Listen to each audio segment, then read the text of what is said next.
ಮಾಜಿ ಸಚಿವ ಬಿಸಿ ಪಾಟೀಲ್ ಅವರಿಗೆ ಇವತ್ತು ಕರಾಳ ಸೋಮವಾರ. ಪಾಟೀಲ್ ಅವರ ಅಳಿಯ ಪ್ರತಾಪ್ ಆತ್ಮಹತ್ಯೆಗೆ ಶರಣಾಗಿದ್ದಾರೆ. ಹೊನ್ನಾಳಿಯ ಕಾಡಂಚಿನ ರಸ್ತೆಯಲ್ಲಿ ವಿಷ ಸೇವಿಸಿ ನರಳಾಡ್ತಾ ಇದ್ದಂಥ ಪ್ರತಾಪ್ ಅವರನ್ನು ಮೆಗ್ಗಾನ್ ಆಸ್ಪತ್ರೆಗೆ ಶಿಫ್ಟ್ ಮಾಡಲಾಯಿತು. ಆದರೆ ಚಿಕಿತ್ಸೆ ಫಲಿಸದೆ ಪ್ರತಾಪ್ ಸಾವನ್ನಪ್ಪಿದ್ದಾರೆ.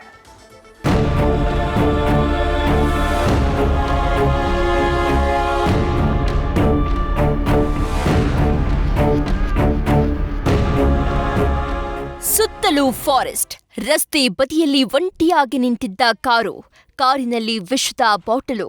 ಯಾವುದೇ ಅನುಮಾನಕ್ಕೆ ಆಸ್ಪದವಿಲ್ಲದೆ ನಿಂತಿದ್ದ ಕಾರಿನಲ್ಲಿ ಹೆಣವಾಗಿದ್ದು ಮಾಜಿ ಸಚಿವ ಬಿಸಿ ಪಾಟೀಲರ ಅಳಿಯ. ಹೆಸರು ಪ್ರತಾಪ್ ಕುಮಾರ್. ವಯಸ್ಸು ಕೇವಲ 41 ಅಷ್ಟೇ. ಪ್ರತಾಪ್ ಕುಮಾರ್ ಸಾವಿಗೆ ಕಾರಣ ಮಾತ್ರ ನಿಗೂಢ.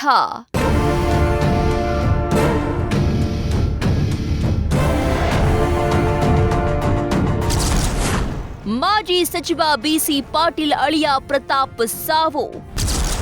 ಕಾರಿನಲ್ಲಿ ವಿಷ ಸೇವಿಸಿ ನರಳಾಡ್ತಾ ಇದ್ದ Pratap Kumar.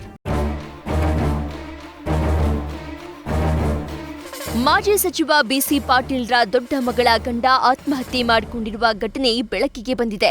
KA 68M1458 ನಂಬರಿನ venue ಕಾರ್ನಲ್ಲಿ ಬಂದಿದ್ದ ಪ್ರತಾಪ್ ಕುಮಾರ್ ಹರಿಹರ ಶಿವಮೊಗ್ಗ ರಾಜ್ಯ ಹೆದ್ದಾರಿಯಲ್ಲಿ ನಿಗೂಢವಾಗಿ ಸಾವನ್ನಪ್ಪಿದ್ದಾರೆ.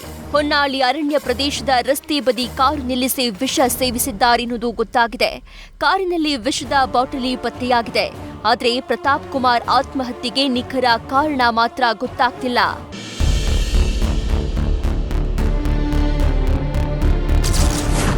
ವಿಷ ಸೇವಿಸಿದ್ದಾಗಿ ಕುಟುಂಬಸ್ಥರಿಗೆ ಪ್ರತಾಪ್ ಫೋನ್.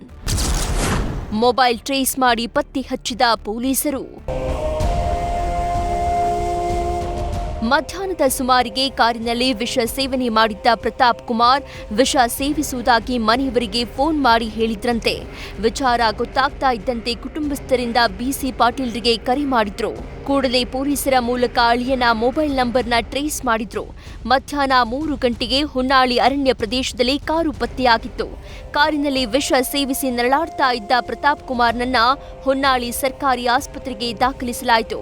ಸ್ಥಿತಿ ಕ್ರಿಟಿಕಲ್ ಆಗಿದ್ದರಿಂದ ಶಿವಮೊಗ್ಗ ಮೆಗ್ಗಾನ್ ಆಸ್ಪತ್ರೆಗೆ ಶಿಫ್ಟ್ ಮಾಡಲಾಗಿತ್ತು. ಆದರೆ ಚಿಕಿತ್ಸೆ ಫಲಕಾರಿಯಾಗದೆ ಪ್ರತಾಪ್ ಕುಮಾರ್ ಕೊನೆಯುಸಿರೆಳೆದಿದ್ದಾರೆ. ಆ ಕಡೆ ಶಿವಮೊಗ್ಗ ಸೈಡಿಂದ ಬರ್ತಾ ಇದ್ರು ಅಂತ ಹೇಳಿದ್ರು ಹೊನ್ನಾಳಿ ಕಡೆ. ಫರ್ದರ್ ಈಗ ಅವರು ಕಂಪ್ಲೇಂಟ್ ಕೊಟ್ಟ ಮೇಲೆ ಏನು ಕಂಪ್ಲೇಂಟ್ ಕೊಡ್ತಾರೆ, ಏನೇನಾಗಿದೆ ಫರ್ದರ್ ಇನ್ವೆಸ್ಟಿಗೇಷನ್ ಎಲ್ಲ ಮಾಡಬೇಕಾಗ್ತದೆ. ಮೇಲ್ನೋಟಕ್ಕೆ ಇದು ಒಂದು ಪರ್ಸ್ನಲ್ ರೀಸನ್ಸಿಂದ ಈ ಥರ ಮಾಡ್ಕೊಂಡಿದ್ದಾರೆ ಅಂತ ತಿಳಿದು ಬಂದಿದೆ. ಮೃತ ಪ್ರತಾಪ್ ಕುಮಾರ್ಗೆ ಕೇವಲ 41 ವರ್ಷ ವಯಸ್ಸು. ಮೂಲತಃ ದಾವಣಗೆರೆ ಜಿಲ್ಲೆ ಕತ್ತಲಗೆರೆ ಗ್ರಾಮದವರು. ಬಿಸಿ ಪಾಟೀಲ್ ಪತ್ನಿ ವನಜಾ ಸ್ವಂತ ತಮ್ಮನಾಗಿದ್ದ. ಇತ್ತ ಮೊದಲ ಮಗಳು ಸೌಮ್ಯ ಮೇಲೆ ಹೆಚ್ಚು ಪ್ರೀತಿ ಹೊಂದಿದ್ದ ಬಿಸಿ ಪಾಟೀಲ್ 15 ವರ್ಷದ ಹಿಂದೆ ಅಂದ್ರೆ 2009ರಲ್ಲಿ ಸೋದರಳಿಯ ಪ್ರತಾಪ್ ಕುಮಾರ್ಗೆ ಮದುವೆ ಮಾಡಿಕೊಟ್ಟು ಮನೆ ಅಳಿಯನನ್ನಾಗಿ ಮಾಡಿಕೊಂಡಿದ್ರು.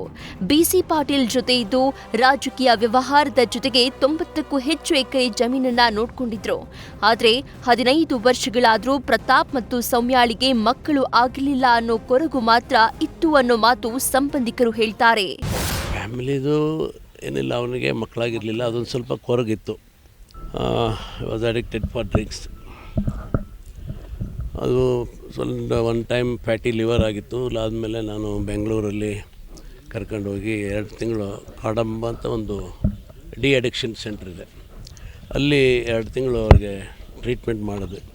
ಅಲ್ಲಿಂದ ಬಂದಮೇಲೆ ಚೆನ್ನಾಗಿದ್ದು ಒಳ್ಳೆ ಫಿಸಿಕ್ಕು ಇದಾಯಿತು. ಮಗ ಇದ್ದಂಗೆ ಇದು ಅವನೇ ನನ್ನೆಲ್ಲ ಸಂಪೂರ್ಣ ಜವಾಬ್ದಾರಿ. ಎಂಟೈರ್ ಲ್ಯಾಂಡ್ ಇರ್ಬೋದು, ಪಾಲಿಟಿಕ್ಸ್ ಇರ್ಬೋದು, ಎಲ್ಲ ಅವರೇ ನೋಡ್ತಾಯಿದ್ರು.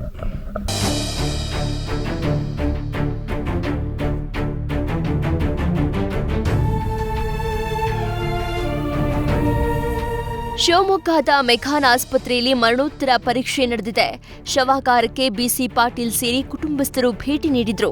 ಅಲ್ಲದೆ ಆಸ್ಪತ್ರೆಗೆ ಆಗಮಿಸಿದ ಬಿಜೆಪಿ ರಾಜ್ಯಾಧ್ಯಕ್ಷ ವಿಜಯೇಂದ್ರ, ಶಿವಮೊಗ್ಗ ಸಂಸದ BY ರಾಘವೇಂದ್ರ, ಮಾಜಿ ಸಚಿವ ರೇಣುಕಾಚಾರ್ಯ ಸೇರಿ ಹಲವು ಬಿಜೆಪಿ ನಾಯಕರು ಆಗಮಿಸಿ ಸಾಂತ್ವನ ಹೇಳಿದ್ರು.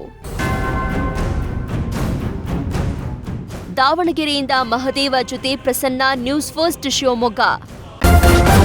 ನ್ಯೂಸ್ ಫಸ್ಟ್ ನಿರ್ಭೀತಿಯಿಂದ ನಿಮ್ಮ ಪರವಾಗಿ.